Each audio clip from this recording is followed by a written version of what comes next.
Olá, boa noite! Estamos aqui na segunda edição deste ano de 2021 com o programa Sinapse e, na verdade, é a nossa quinta edição. Esse programa se deu início ano passado, tivemos 3 edições em 2020 e em 2021 já tivemos aqui a presença na reestreia do nosso querido Dr. Valentim Gentil e hoje temos a honra de ter aqui a participação da doutora Fátima Padim para brilhantar ainda mais o programa, trazendo credibilidade e informação de qualidade para todos vocês.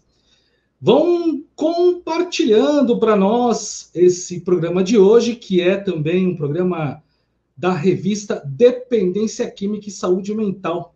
É um programa que tem como objetivo trazer informação para que você possa ficar muito bem informado sobre os temas relacionados a essa questão da saúde mental. A saúde mental que antes da pandemia não era vista com muita preocupação, né, doutora Fátima, mas que com a pandemia tem trazido muita contribuição para a sociedade e principalmente um momento de começar a dar a atenção necessária a este tema. Boa noite, doutora Maria Fátima.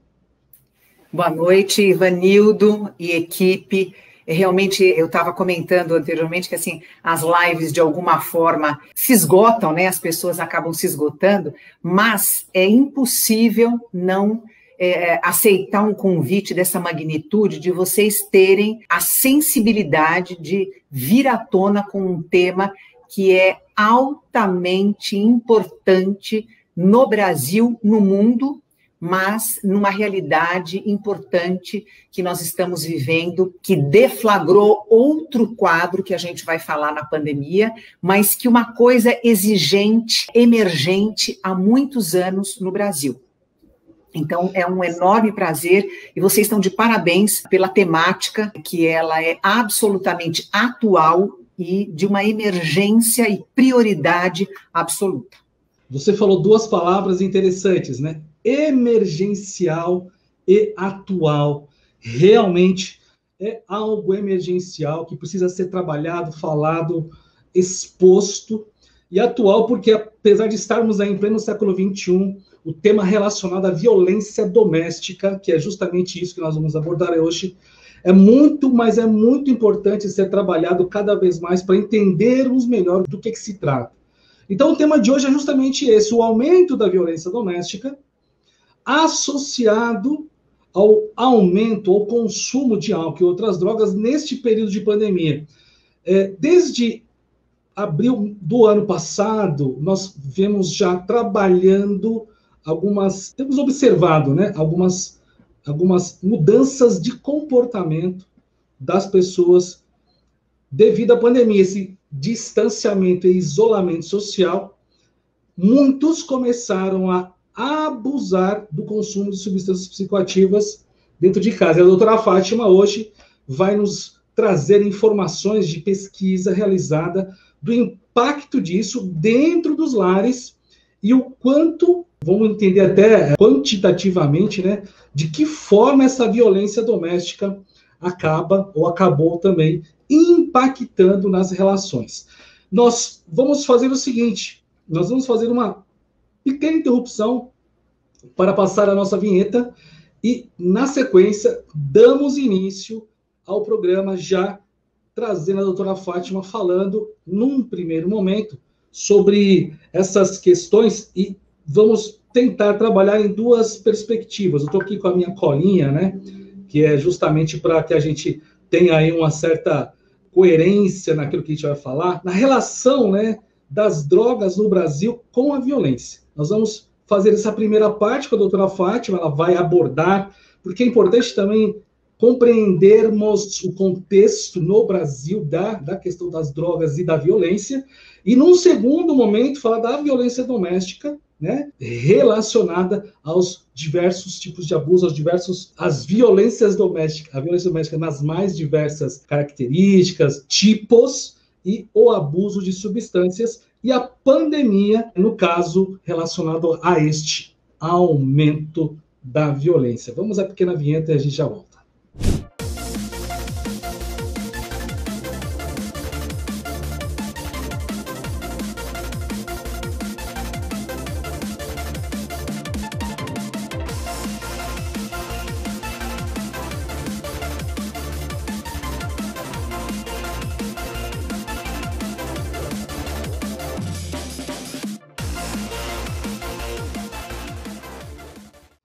Doutora Fátima, qual a relação, né, da violência no Brasil com as drogas? E aí, quando falamos de drogas, é importante nós frisarmos, pessoal, drogas lícitas e ilícitas, tá? O álcool é uma substância psicoativa, é uma droga lícita, e também existem as drogas ilícitas. Então, a relação da violência no Brasil, de acordo com o uso das drogas que seriam álcool e as demais drogas ilícitas. Doutora Fátima? É muito importante nós termos a clareza, né, dessa evidência em relação do que se diz violência relacionada às drogas no Brasil. Drogas e violência, elas estão intimamente relacionadas, né? Então, nós vamos começar, como o Ivanildo falou, de uma forma abrangente para afunilar e chegar no momento atual. Então, vamos compreender um pouco essa relação, essa evidência que existe entre drogas e violência. E como que ela se manifesta? De várias maneiras. Então, primeiro, não é primeiro de sequência, mas quando a pessoa está intoxicada, ela perde a noção de uma série de coisas e ela acaba cometendo atos ilícitos e, muitas vezes, movidos com essa questão da violência. Quando a gente faz a participação em crimes relacionados ao uso que incentiva a prática de crimes para aquisição da droga. Então, usuários acabam cometendo crimes, violências para o quê? Para poder ter a aquisição da droga. É desde furtar coisas na sua casa, furtar pai, mãe, objetos, para poder ter aquisição. Quando a gente tem confrontos entre os traficantes, né, pela tomada de poder, a polícia investindo graus e números em relação ao tráfico e gerando, quantas vezes nós vemos essas invasões nas comunidades, crianças violentadas, né? Então, novamente, o traficante exercendo esse controle no sistema prisional que é impactante, e tem um dado, eu até fiquei surpresa nesse artigo, que diz o quanto eu tinha uma ideia em relação ao poder do controle dos traficantes dentro do sistema prisional, diferente. E me aparece o quê? Me aparece que os jovens e os adolescentes, que eles são menores nessa escala do tráfico, eles acabam indo para as prisões e é daí que vem o poder em relação ao domínio nas prisões. Então, de cara, nós já temos essa relação direta entre violência e uso de substância.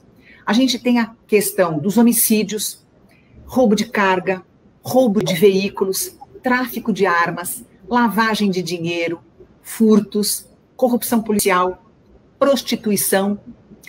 Então, o que a gente tem é um bloco que hoje é impossível no Brasil, e as evidências, eu posso depois deixar para vocês esse artigo que é de suma importância, que correlaciona as evidências do que dizem as violências relacionadas às drogas no Brasil. Então, é muito importante nós partirmos do princípio que existe uma correlação absolutamente direta entre violência e drogas no Brasil. Para vocês imaginarem, entre 2006 e 2016, o número de homens presos por tráficos de drogas no Brasil aumentou 13%. E isso para a gente falando da massa carcerária, né? E aí a gente fica impactado pelo aumento das mulheres. Passou de 2006 para 2016 de 49% para 62%.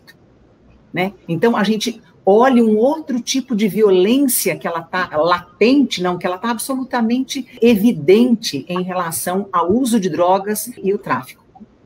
Desculpa, o uso de drogas e a violência. Uma coisa que me chamou a atenção, né, nesse estudo, nessa evidência, nesse estudo que mostra evidência do que diz a droga, que crianças e adolescentes, né, 27% foram condenados por crimes relacionados com narcotráfico. Então, veja, é absolutamente violento em todos os sentidos. Né? Quando eu pego 27% de crianças condenadas e adolescentes, né, isso é uma violência já, que ela não é oculta, ela é absolutamente explícita.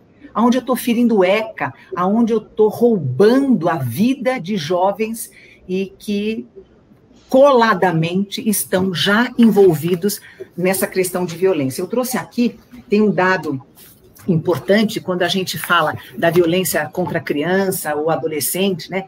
A ONU, ela deixa muito claro que a violência entre as crianças e adolescentes tem uma variedade de formas, né? E que é influenciada por uma outra grande diversidade de fatores. Então, a gente tem desde a característica da própria vítima, a característica do agressor, o ambiente físico e cultural que tanto o agressor como a vítima estão inseridos. Então, a ONU, ela amplia esse nosso olhar para a questão da violência da criança e do adolescente, ampliando essa diversidade, né? E deixa claro que, embora a violência tenha um impacto e uma repercussão diferente, varie de acordo com o quê? O tipo da violência, a natureza da violência, né? A gravidade e o período de exposição à violência, sabe-se que, apesar de tudo isso, a exposição da criança e do adolescente à violência traz consequências danosas, persistentes e torna essa criança esse adolescente mais suscetíveis a uma gama de problemas. Então, vamos lá. Problemas psiquiátricos, desde depressão, ansiedade. Nós temos início precoce das relações sexuais, déficit cognitivo. O que nunca pôde se imaginar é que uma violência pode, mesmo que ela não esteja relacionada com um trauma craniano, mas que essa criança, esse adolescente vai ter déficits cognitivos, vai desenvolver comportamentos agressivos, doenças pulmonares, cardíacas, doenças sexualmente transmissíveis, suicídio, e agora vem um outro dado que eu queria registrar aqui, o uso problemático de substância. Então, o que nós estamos falando? Nós estamos falando da criança violentada, do adolescente, que vai ter, indiferente da variedade e do percurso disso, nós vamos ter uma série de consequências. Eu vou puxar este bracinho. Um deles vai ser o uso de substância. Então, a gente tem o Levantamento Nacional de Álcool e Drogas, o LENAT, realizado pela Unifesp, que realizou entrevistas em domicílios no Brasil, em 149 municípios de todo o território nacional, com mais de 4.600 indivíduos que participaram dentro de um protocolo de seriedade no sentido de sigilo, que era para avaliar o quê? O impacto da violência contra a criança e o adolescente no consumo de substâncias. Por quê? Porque já se tem este dado de que crianças e adolescentes que sofreram algum tipo de violência doméstica, eles têm mais propensão a usar a substância. E o LENAD mostra claramente, né, através dessas respostas sigilosas, um questionário padronizado, extremamente rígido, uma pesquisa que foi apresentada já na Inglaterra, que tem publicação internacional em termos de revista científica. O que aconteceu? Eles fizeram uma intersecção dizendo que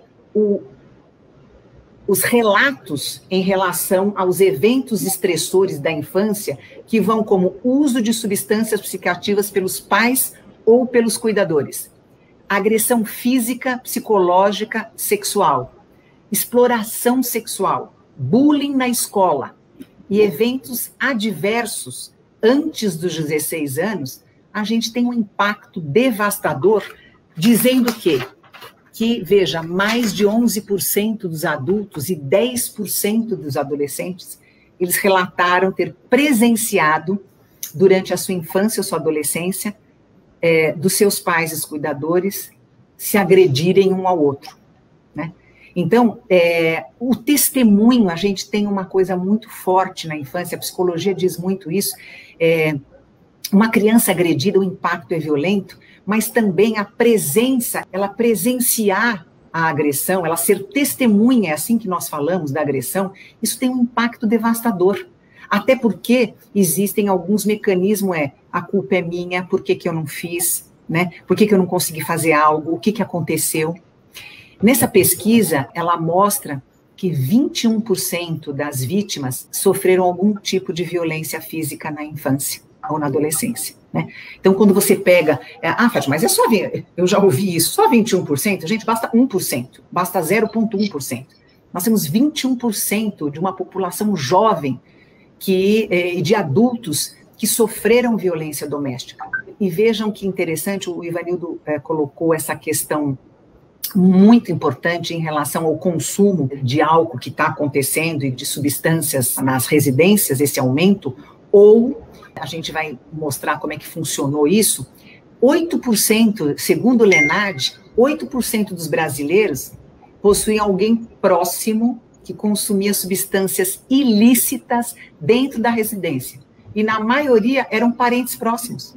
O que nós estamos falando? Nós estamos falando dessa criança vivenciar agressões, ela ser testemunha, ela participar de agressões, de ser a vítima da agressora, e ela vivenciar uma questão importante que é ela presenciar o uso de drogas ilícitas. Existe uma coisa que a gente tem que deixar um marco aqui, eu queria deixar muito marco, que é uma coisa chamada transgeracionalidade. Nós aprendemos pelo modelo, não pelo viés do modelo. Eu já disse numa outra live há muito tempo atrás, que muitas mães chegam e falam assim, Fátima, será que ele viu tanto o pai agredir, ele viu o irmão, o que nós sofremos com o irmão, e ele está repetindo o modelo. Esse é o exemplo clássico da transgeracionalidade. Fátima, você está desconsiderando a questão genética? Não.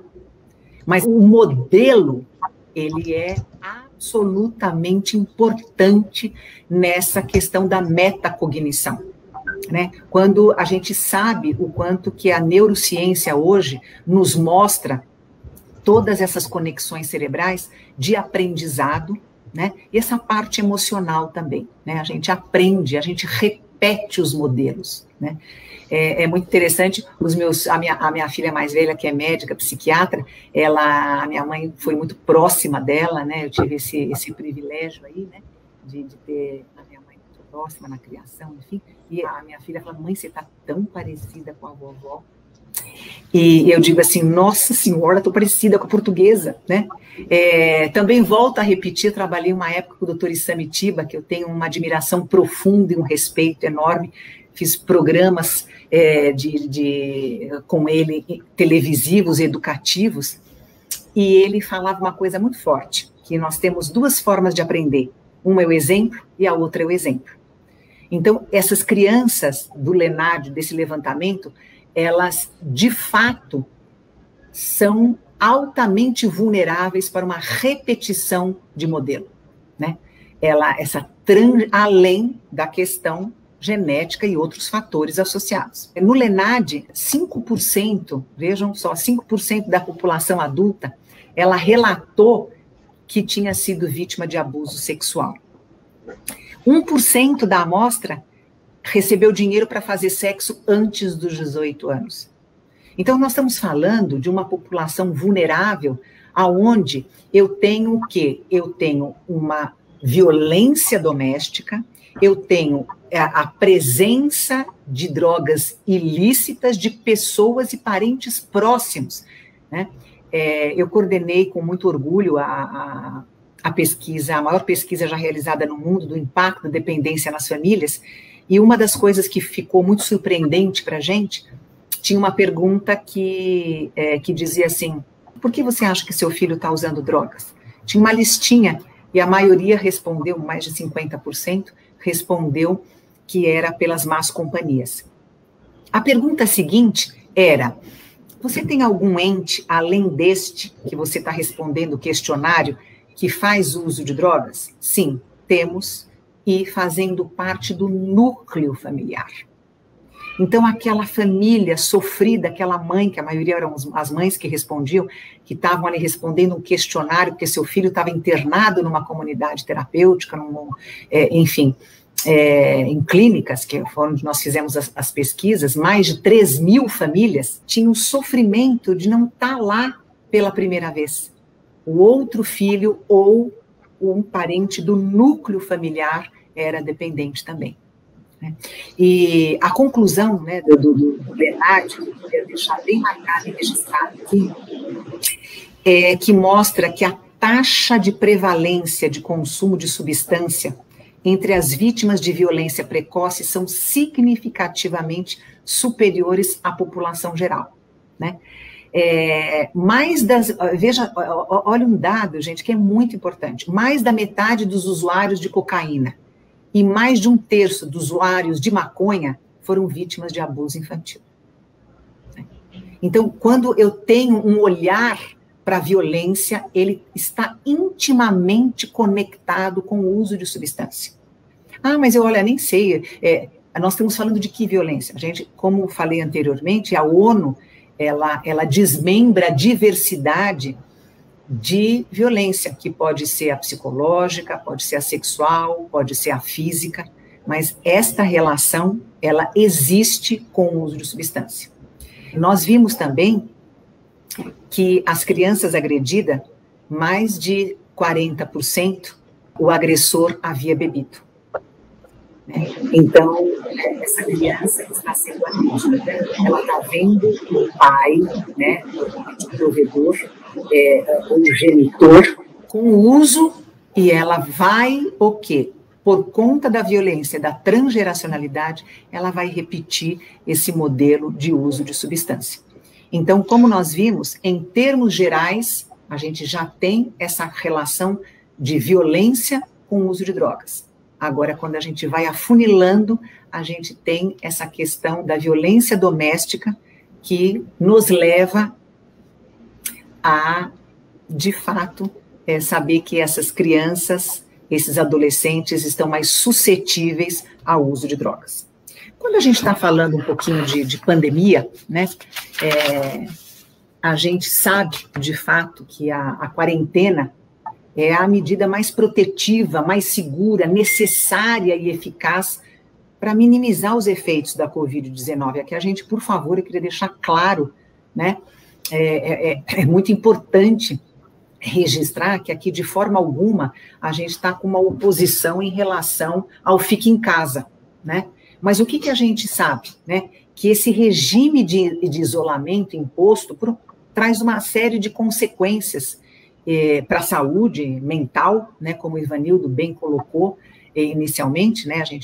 Eu assisti uma live de um professor ontem da USP, que eu adorei, ele colocando que nosso cérebro só tem 150 mil anos, e isso significa que nós aprendemos com uma comunicação não verbal, e o quanto que hoje a internet está nos impedindo de participar dessa comunicação não verbal, dessa troca de olhar, desses gestos, dessa comunicação que é tão importante não verbal.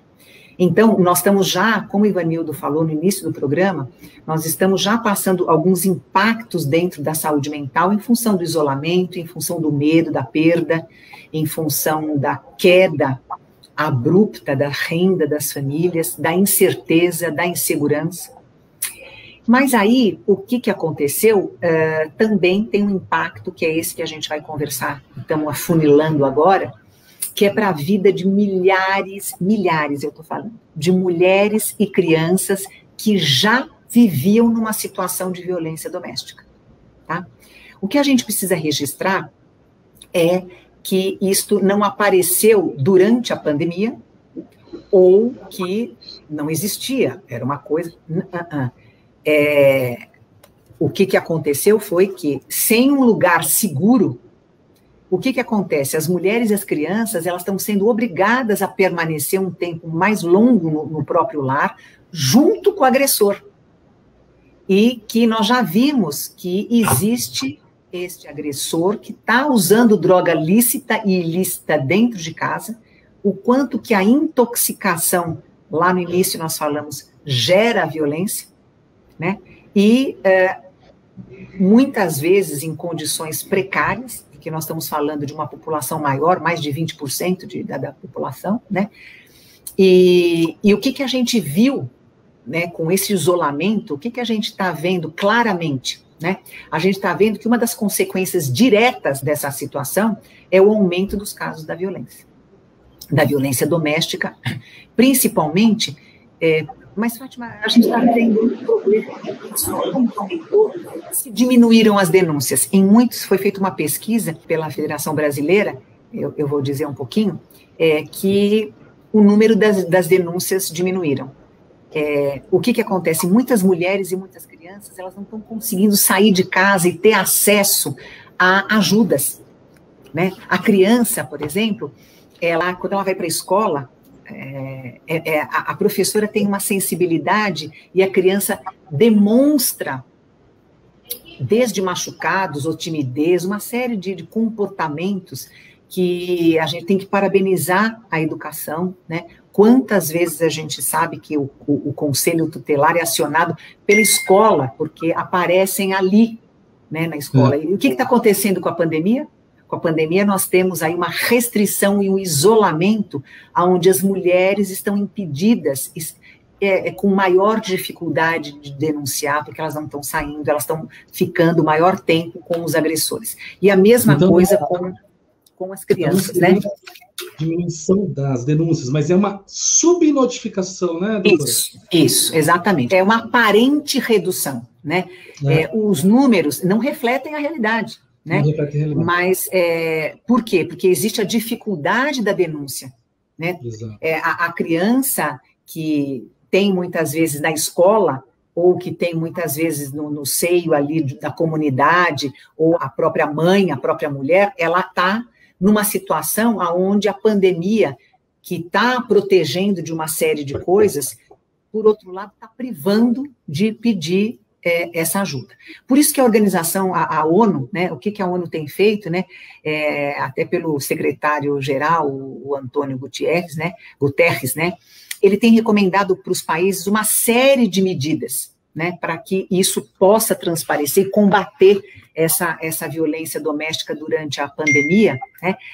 Uma proposta é investimento em serviços de atendimento online, né? O quanto que isso seria um benefício para que a gente pudesse tomar medidas não só preventivas, mas efetivas e eficazes nesses atendimentos, né? Também, se vocês, esses projetos e esses programas onde tem os alertas de emergência, né? Nós temos aqui no Brasil, maravilhoso, aí, programas como as Justiceiras e outras, né? Que eu sou fã incondicional, né? Que põe a cruzinha vermelha na mão e entra na farmácia, no supermercado e pode, através dessa denúncia, chegar aqui a criação de abrigos temporários para as vítimas de violência, né? Então, existe uma preocupação, de fato, da ONU em relação, mundialmente, a gente está, lógico, nós estamos focando no Brasil, porque no Brasil nós temos essa relação direta da violência com o uso de substâncias. É interessante porque nós não estamos como os produtores, grandes produtores de drogas, mas nós somos rota para toda a Europa, né? E o fato de nós sermos rota e de termos isto muito associado, a gente sabe essa conexão que vai ter um impacto, né? E esse impacto, ele vai, de repente, a mãe é presa, ela sai de casa. Nós temos toda uma relação indireta de violência com drogas, mas essa de hoje, da pandemia, o que ela mostra, né? De fato, essa gravidade dos últimos tempos. A gente tem, assim, o Fórum Brasileiro de Segurança Pública de 2017, tá? Ele já estava chamando muita atenção pelo incremento, pelo aumento da violência doméstica no Brasil. Já tinha um olhar, né? Apesar de que nós temos no Brasil diferentes regiões, né?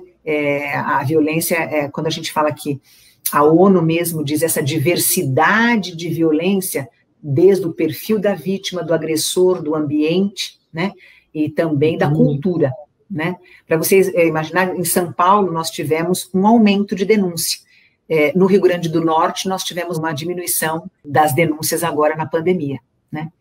Então, a gente tem que ter essa noção clara, né, de que temos o problema da violência em si doméstica pelo abusador, que está usando droga, que pela intoxicação, a gente tem que entender fortemente o quanto que a droga gera violência. Fátima, maconha é da brisa. Não é verdade. Não é verdade. A gente sabe o quanto que a maconha gera violência, né? O quanto o álcool, né? Fazemos coisas embriagados que lúcidos nós não fazemos, nós perdemos a crítica, né? E isto leva à intolerância. Então, a intolerância no relacionamento. Essa criança, ela está vivenciando não só a violência física, psicológica, mas ela está vivenciando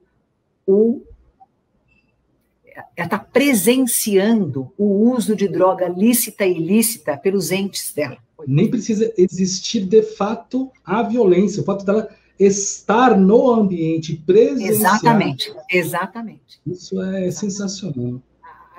O testemunho, né? Existem alguns terapeutas e alguns estudos que dizem que você testemunhar uma violência é muitas vezes mais impactante do que você sofrer a violência, né? Bem traumático.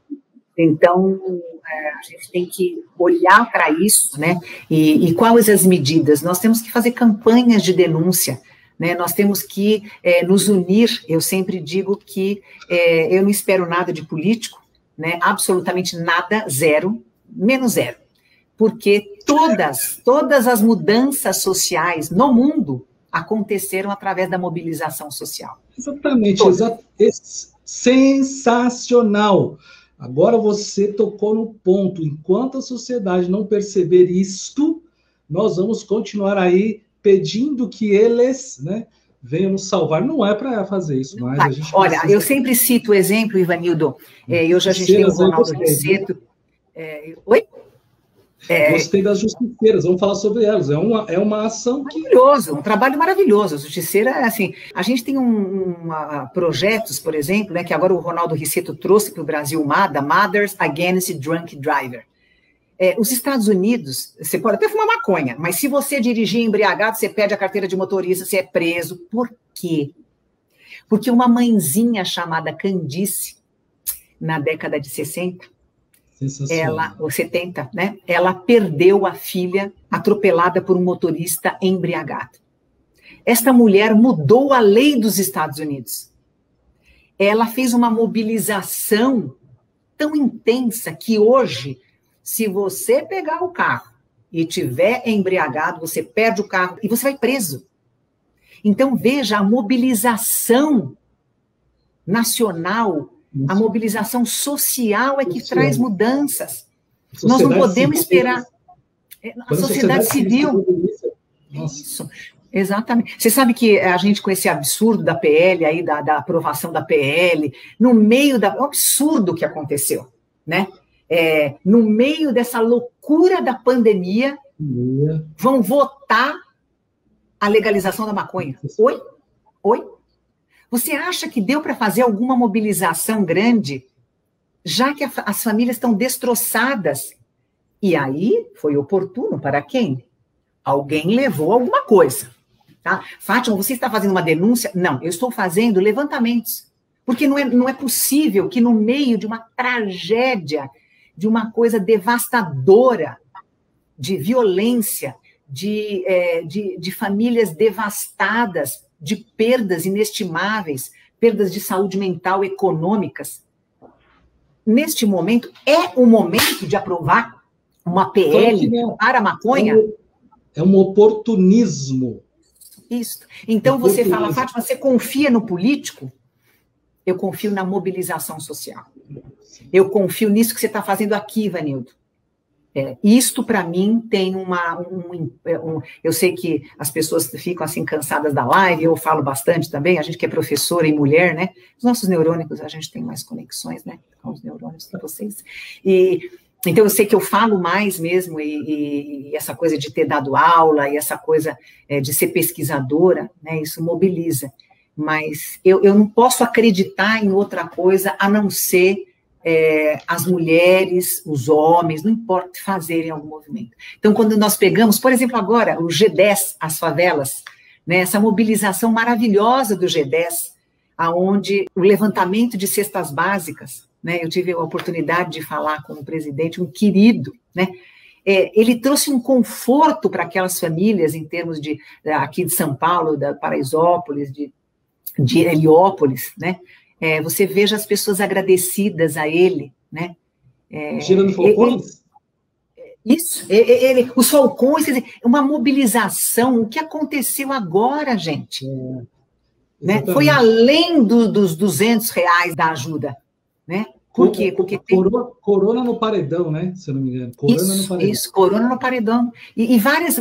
Nós temos aí uma mobilização da sociedade em relação a isso, né? O pessoal estava preocupado porque o ano passado teve essa mobilização grande de ajuda e que agora tinha caído. Aí, de repente, começou a se movimentar e a falar de novo, e a gente sabe que isso tem um impacto. A gente sabe que este é o efeito. E o que você está fazendo, Ivanildo? Porque por trás dessas ações sociais também existem pessoas muito boas.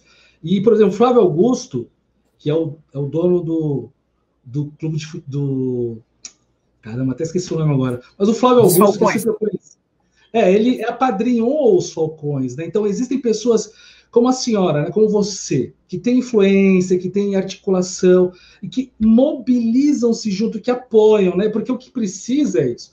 Por exemplo, nós estamos aqui agora. A sua participação aqui é uma contribuição para a sociedade com um valor, se fôssemos mensurar, não tem como mensurar, porque aquilo que você está trazendo para nós é conhecimento adquirido a partir de trabalho, dedicação, de horas, de uma seriedade e comprometimento com utilidade pública, em benefício da sociedade.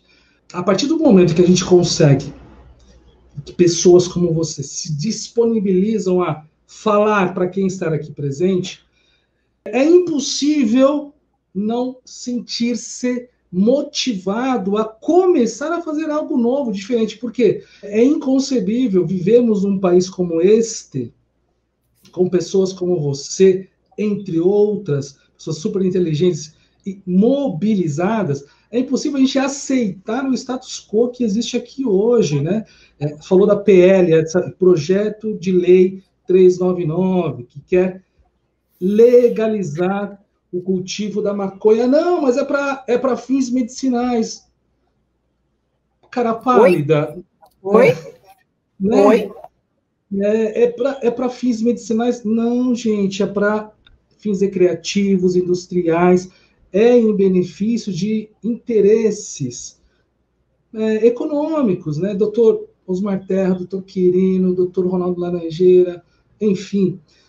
O doutor... Olha, Ivanildo, tem uma coisa muito interessante, né, em relação à questão da maconha, porque a gente fica imaginando essa coisa do cultivo para as pessoas portadoras. Eu fui apresentar pesquisa, eu acho que eu falei uma vez para você isso, lá em São Francisco, e eu fui super animada, porque eu queria ver a ponte de São Francisco. Nós levamos a pesquisa do impacto da dependência nas famílias. Eu estava levando o nome do Brasil, né, me achando, a Helena Sakiyama, uma das coordenadoras, a Lígia do IALIB, falei para o meu marido, olha, são 5 dias lá de congresso, mas vamos reservar vamos dar uma esticada lá e vamos ficar 12 dias lá. E aí chegamos lá, eu feliz da vida, e numa das reuniões, e só pessoal fera da área da saúde, né? Eu estava até me sentindo um pouco inibida, mas tinha o pessoal do American Psychiatry, só pessoal fera. E eles falando de péssimo a questão da maconha. E falaram da psicose, falaram, assim, todos, unânime, apresentando pesquisas. Eis que nós saímos à noite para jantar, e eu olho cookies de maconha, bala de goma de maconha, cerveja de maconha. Eu falei, não, pera um pouquinho. Comprei tudo. Comprei, pus numa sacola. Falei, não, eu acho que não estou entendendo. Quer dizer, eles estão falando tudo contra e agora eu estou saindo. Eu acho que sou eu que estou confusa. No dia seguinte, ali para um petit comitê dos feras da área da saúde mundial, eu falei que eu não estava entendendo, porque a gente estava falando de todos os malefícios e que, de repente, eu abri tudo que eu tinha comprado. E eles falaram, you are here, time is money. Eu. E ali ficou claro o Kevin Sabet, que agora lançou um livro maravilhoso, O que não sabemos, o que está por trás, né? O que a gente não sabe da questão porque a indústria da cannabis não quer que você saiba. Indústria. Na verdade, eles não estão preocupados, gente, com o plantiozinho lá do jardim. Não. Está se preocupado com o que a indústria vai fornecer. O agrobusiness. Né? Então, a gente sabe de empresas. Quando eu vi a entrevista do Mike Tyson, caí das pernas, porque ele estava assim, mais sujo que pau de galinheiro, né? Que tinha comido a orelha do outro lá. Como é que ele se ergueu? Como é que ele está milionário de novo? E aí ele fala que ele entrou no agronegócio da maconha. 1 milhão por mês. Quer dizer, então a gente está colocando interesses comerciais acima da saúde. A gente já viu que agora a pandemia... eu estava muito feliz, feliz aspas, mas eu estava com uma grande esperança que a pandemia ia mudar as pessoas, né?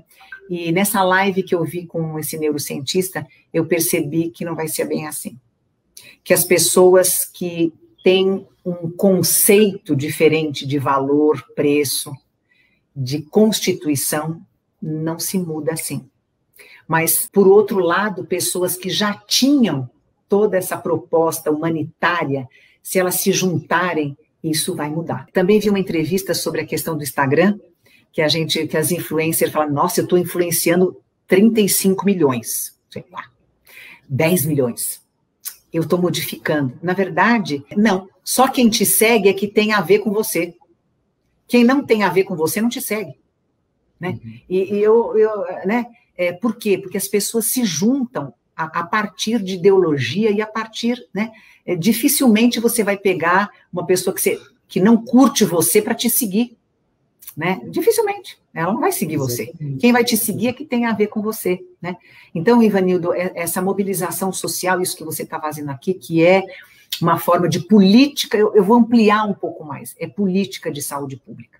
É dizer que, por favor, denunciem.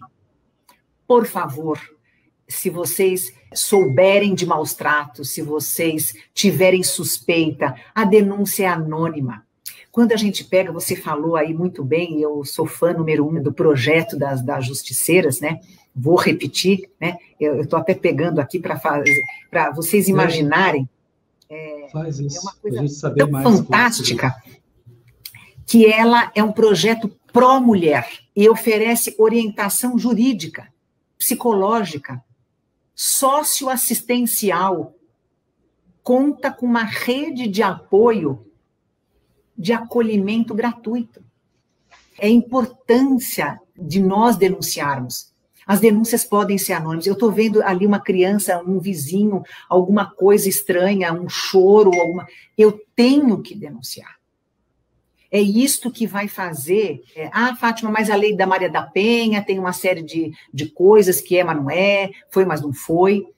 Mas se a gente se acomoda nisso, a gente tem que ter a clareza de que eu estou sendo, no mínimo, eu estou sendo cúmplice. Em relação à minha casa, né, em relação ao meu lar, eu tenho que ter tolerância zero em relação. Ele está assim porque está nervoso. Ele está assim porque chegou assim... Puxa, também está tão difícil. Perdeu o emprego. Bebe porque perdeu o emprego. Cheira porque está nervoso. Né? Existe essa relação que muitos abordam como codependência, mas existe também dentro da violência o medo intenso das retaliações e principalmente porque vai na Lei Maria da Penha, vai para a delegacia e é solto. Né? É solto, vai lá e se vinga, né? Então, a gente precisa mudar essa lei também, né? Tá se mudando uma série de coisas, né? Oi. Mas é interessante como ainda existe muito um julgamento ainda muito um julgamento moral, né? Um juízo de valor moral que recai sobre as mulheres que vivem em ambientes violentos, né? E isso também é terrível, porque eu já atendi mulheres vítimas de violência doméstica e eu trabalhava em parceria, eu trabalhei no SUS durante 6 anos e, assim, é extremamente complexo o processo de retirada dessa mulher desse ciclo de violência. O que você falou, as justiceiras, não é só né? A denúncia é o primeiro passo, mas apoio jurídico, social, saúde mental, existe uma variedade de ações que precisam ser realizadas para atender essa mulher. E o quão deficitário é, e aí vamos falar de novo dos políticos do Estado, o Estado para atender essas pessoas. Então, programas como esse, As Justiceiras, até seria interessante a gente divulgar mais, existem para ocupar o espaço que já deveria estar preenchido há décadas por programas, por políticas públicas voltadas para a mulher e principalmente para as questões de violência doméstica. E existe uma coisa importante, que é esse escalonamento da violência. Eu tenho uma proximidade muito grande, eu estou vendo que entrou aí o meu querido doutor Guilherme Ataíde, promotor da Vara Infância e Adolescência, meu querido, sou fã enorme dele. Tem a Cristina Ruaro, promotora da Vara Infância e Juventude, lá também, de Curitiba, e o meu amigo, são todos esses amigos, esses promotores, e o doutor Lélio Ferraz, também, que luta bravamente por essas crianças, e que existe até uma inverdade quando diz assim, não, o Conselho Tutelar não faz nada, não adianta.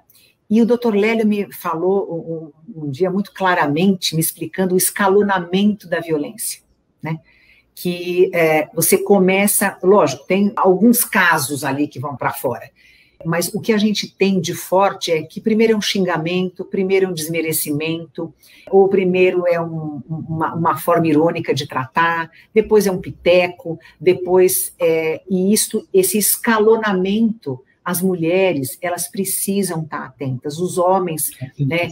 E outra coisa também é dizer que os meninos não são violentados.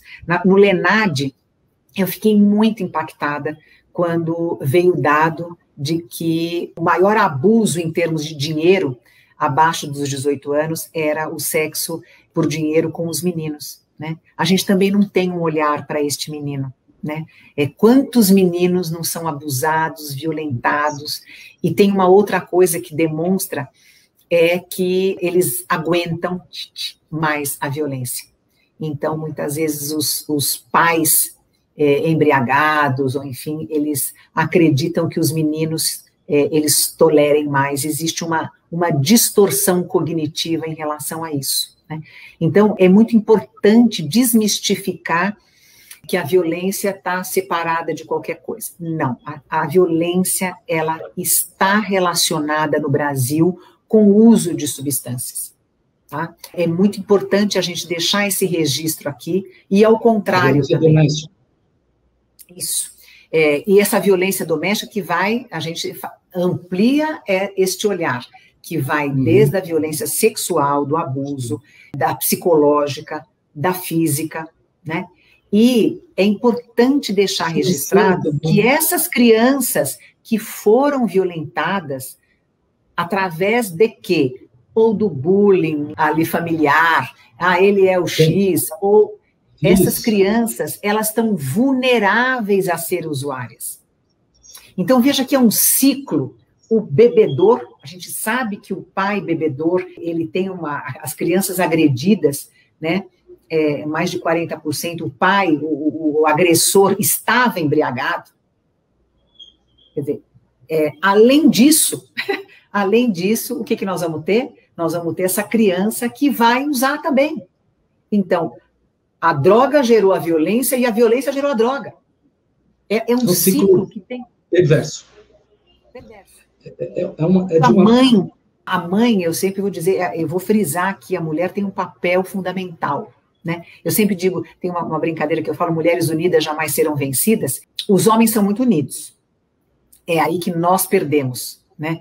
Os homens são super unidos, gente. Vocês não veem um falando da roupa do cabelo. Tudo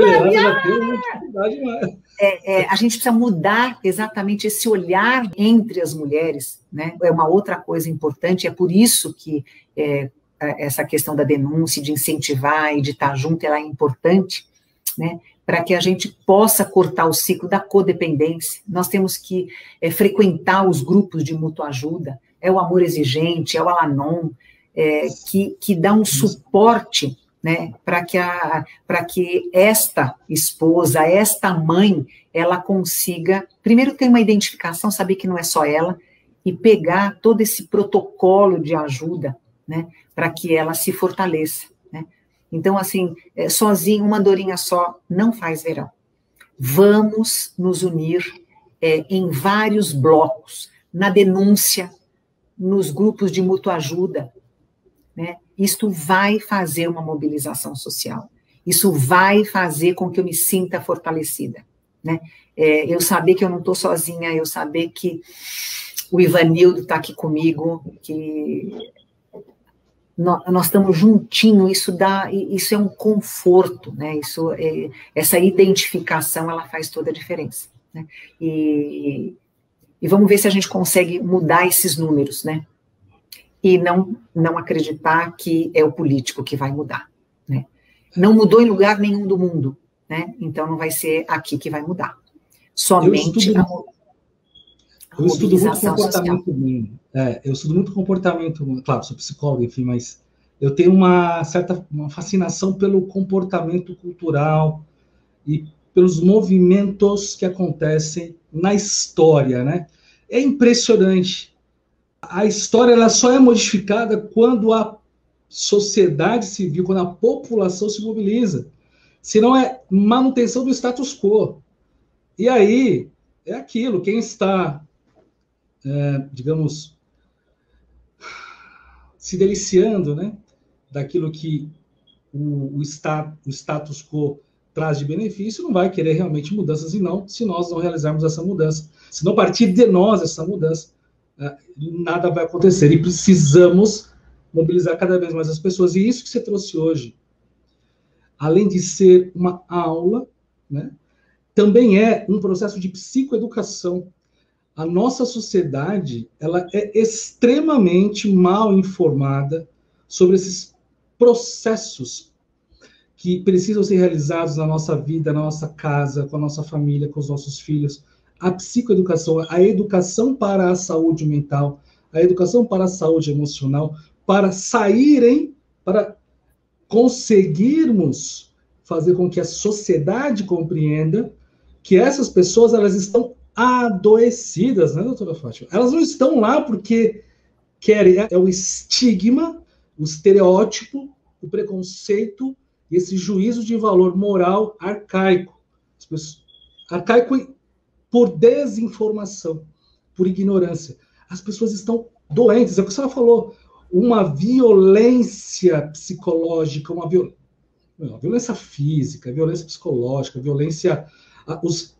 a relação abusiva, ela traz para a pessoa, ela condiciona a pessoa a viver sob aquele jugo, ela está encarcerada. E precisamos libertá-las desse lugar. E se não houver essa intervenção externa, muito provavelmente essa pessoa vai manter-se lá, não é isso? Sim. Assim, a gente sempre acha que...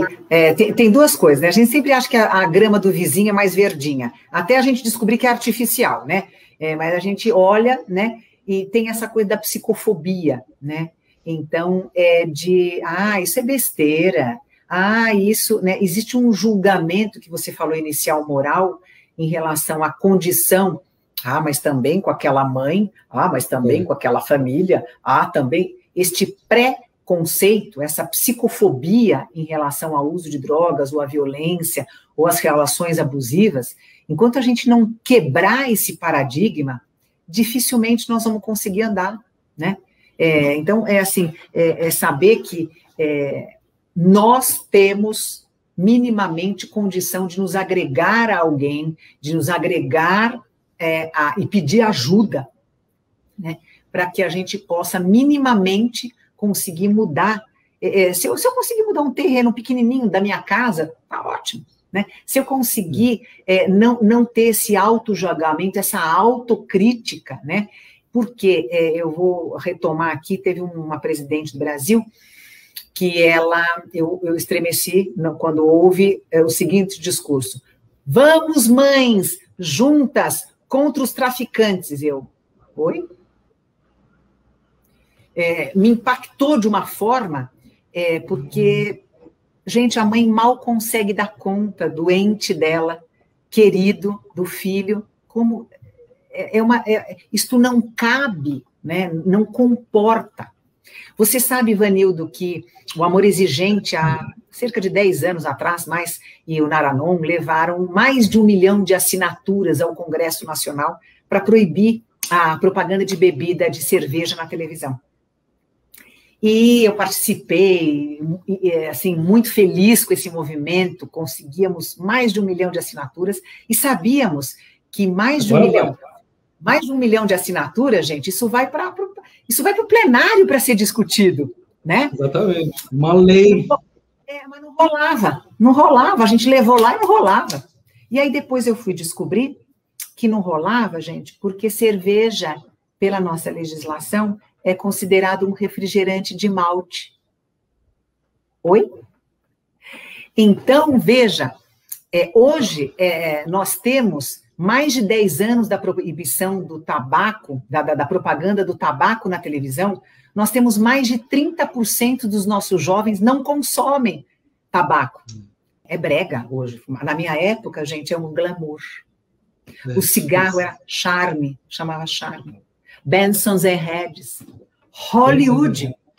Quem que não queria ir para Hollywood, gente? A gente foi uma, né? E o que aconteceu hoje? O que aconteceu? Nós conseguimos a proibição, né? A proibição da propaganda do tabaco na televisão. E não conseguimos com a cerveja. Por quê? Porque pela legislação, ela é um refrigerante de malte. Quer dizer, é interessante, isso mesmo não é considerada uma bebida alcoólica. Então, nós não conseguimos, na verdade, e depois de um tempo eu fui ver que o filme do nosso presidente foi bancado pela indústria do álcool, né? Então, assim, enquanto nós não mobilizarmos e fazermos ações ou locais, falei da Justiceira, falei do G10, falei dos Falcões, que a gente está vendo o quanto essa mobilização é forte, né? Enquanto nós não fizermos isso, a gente tem o ECA, né, o Estatuto da Criança e Adolescente, que eu sempre digo, bastava cumprir o ECA, não precisa fazer mais nada. Só isso. Cumpre o ECA. Pronto, acabou. Está tudo feito. O problema do Brasil não são as leis, né? É a implementação das leis da sua integralidade. Se nós tivéssemos isso, com certeza, nós teríamos um país com uma saúde melhor, com uma política social muito mais assertiva. E a população, os jovens, principalmente, seriam muito mais atendidos. Queria fazer também uma menção ao projeto Anjos do Esporte, do Instituto Brasolim, que atua de forma muito, muito intensa em Paraisópolis, justamente como os próprios Gerando Falcões, né, fazem, e o André Brasolim faz esse trabalho por meio do esporte, o quanto o esporte retira essa criança desse estado de violência, e muitas vezes, por meio dessas ações, você começa, o que você falou, ela tem um espaço para poder sinalizar o que está acontecendo em sua casa, e isso acontece muito lá também com o pessoal do Anjos do Esporte. Doutora Fátima, nós estamos aí com mais de 1 hora de live, eu agradeço imensamente. Desculpa, gente, eu falo demais, né, mas... Desculpa coisa nenhuma, você fala demais e fala muito bem. Homem sempre revela, né? Olha lá, você fala demais, você concordou. Eu acho que ele falou com meu marido antes. Meu marido avisou, ela fala demais. Agora, vocês viram como os homens são unidos, gente? Aí, ela fala demais. Não fala demais, você fala muito bem. Ó, vamos aproveitar para você falar um pouco da Clínica Gressos, falar da MBA, porque, inclusive, nós temos aqui a Gisele Rocha, ela lá do Rio de Janeiro. Espero que ela esteja nos assistindo ainda. Ela falou, depois você me indica alguma pós-graduação em dependência química? Quero me aprofundar no assunto. Falei, opa, não vou perder a deixa, né? Olha, é a Regina que falou isso? É Regina o nome dela? Gisele Rocha. É uma coisa muito importante agora mencionar isso. O que mais nós vemos você vê, a pessoa faz medicina e ela vai fazer especialização em cardiologia, em neurologia, a gente faz psicologia e a gente vai trabalhar com dependência química meio achando que ok, né? Então, eu concordo que nós temos que fazer essa formação. Eu, particularmente, eu venho da área de educação, o Ivanildo sabe, eu venho da área eu fui psicóloga escolar, alfabetizei, e comecei a entrar num projeto de prevenção de drogas em São Paulo, na rede do Beatíssima, que é a minha casa. E aí o que aconteceu foi que eu vi que não sabia nada de droga, né? Os jovens sabiam mais que eu. Foi aí que eu fui fazer especialização na Unifesp, hoje eu sou coordenadora lá do grupo, mas nós temos aí, vai começar agora a Faculdade Paulista de Ciências, no MBA, em especialização em dependência química. Então, eu até vou deixar aqui, quem quiser falar comigo também, pode, o meu e-mail, não sei se é possível, mas é fatima.psi@globo.com. Eu passo os dados, muito importante. A gente vai ter uma turma agora, já é a terceira turma que a gente está formando, e na Unifesp já é sei lá, já estou velha, tenho 20 anos 20 e poucos anos que eu fiz o curso, Ronaldo Laranjeira foi meu professor, e hoje eu devo muito a toda essa iniciação científica e toda essa bagagem prática, porque eu tinha um embasamento teórico, e eu concordo que tem que fazer. Então, seria importante aí, é fatima.psi@globo.com, manda um e-mailzinho, Fátima, me diz aí sobre o MBA, que eu mando todas as informações. Excelente. Uma mulher sempre está na frente, elas estão querendo sempre assim saber mais. Excelente pergunta, viu? Isso é legal mesmo. Direct, @Fátima_Padinha, o Instagram. Vamos bombar o Instagram da doutora Fátima, vamos nos mobilizar, que ela tenha muitos seguidores daqui em diante. Tem aí o e-mail, se a Sheila conseguir colocar, mas a gente depois coloca, Fatima.psi@globo.com. Globo.com. Aí! Colocou, mas ela é...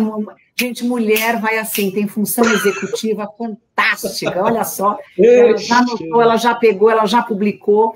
Mulheres unidas jamais serão vencidas. Não, vocês vão dominar o mundo, isso é fato. É só questão de tempo. Se a gente se unir, né? Se a gente se unir, se a gente não competir, vocês vão dando um jeitinho. Mas super obrigada aí. Obrigada, desculpa a gente me estender demais, tá? Muito obrigada. Um beijo para a Malu Rossi, que eu estou vendo que ela está aqui, que é uma psicóloga de ponta, que tem aí uma rede, o Mental One, que é uma rede de suporte aí também, de atendimentos, né? Um abraço para ela. Super obrigada, Malu, uma psicóloga maravilhosa aí. É que eu não consigo ver. A Marlete, ai, que querida, Marlete, querida. Beijo enorme. Tem muita gente. A Adriana, um beijo enorme, ela é de Gramado, eles fazem um programa lá no Hotel Rita Rupner, gente, maravilhoso, que chama o Aluno Nota 10. Então, o que eles fazem? Eles incentivam os alunos da rede pública a serem top de linha, e aí eles ganham um prêmio que toda a comunidade de Gramado dá. Então, de repente, a loja de móveis monta o quarto super top para aquela criança. Olha que show, meu! Maravilhoso. É o pessoal a Jussara Rupner, do Hotel Rita Rupner, que foi uma ação social maravilhosa e que incentiva, de fato, faz essa mobilização. Eu sou fã número 1, beijão grande, e eu acho que essas mobilizações que a gente precisa mesmo. Eu acho que eu ficaria horas aqui falando de tantos projetos, e eu acho, Ivanildo, isso muito importante, porque a gente só vai falar da desgraça e a gente não fala das ações positivas que existem. Você está coberto de razão, a gente fala muito de coisas que não acontecem, e a gente tem que ter esse olhar para as coisas que efetivamente acontecem. Sheila Yamaguchi, uma terapeuta, psicóloga de infantil maravilhosa, de adolescentes, né? Eu só tenho que agradecer e dizer para a gente publicar essas ações, para a gente fazer essa mobilização social. Muito obrigado, querida, amada. Salve, salve. Fátima Padim, por essa grande aula. Espero que vocês tenham gostado. Nós vamos agora editar esse programa, vamos colocar aí algumas inserções nas mídias sociais, mas é o que você trouxe. Nós temos que nos mobilizar, a sociedade tem que se mobilizar, as pessoas têm que valorizar esses projetos que estão acontecendo, olhar para aquilo que tem de bom, para aquilo que tem positivo, deixar de ficar pedindo migalhas a essas pessoas que nem olham para você, né? E vamos, de fato, fazer mudanças efetivas na nossa sociedade, contribuindo com um pouco daquilo que a gente tem, e é isso que a gente tem que fazer. E o programa Sinapse é para isso também, é para poder promover mais e mais pessoas. Eu agradeço demais, porque a doutora Fátima aí talvez não façam mais lives, enfim, mas nós conseguimos esta, então nós estamos extremamente felizes com ela aqui conosco hoje. E lá, fatima.pc@globo.com, para vocês que querem se aprofundar na MBA Independência Química. Grande abraço, tá, Fátima? Obrigado mesmo, fica com Deus. Abraço no seu coração, muitas orações, precisamos de Deus em nossas vidas. Muito sucesso, muita alegria e muita paz. Obrigada, pessoal. Até mais. Tchau, gente. Muito obrigado. Até a próxima. Até maio, mês das mães, né? Mês das mulheres. Eita, nós, é hoje, só falando de mulher. Só mulheres hoje, hein?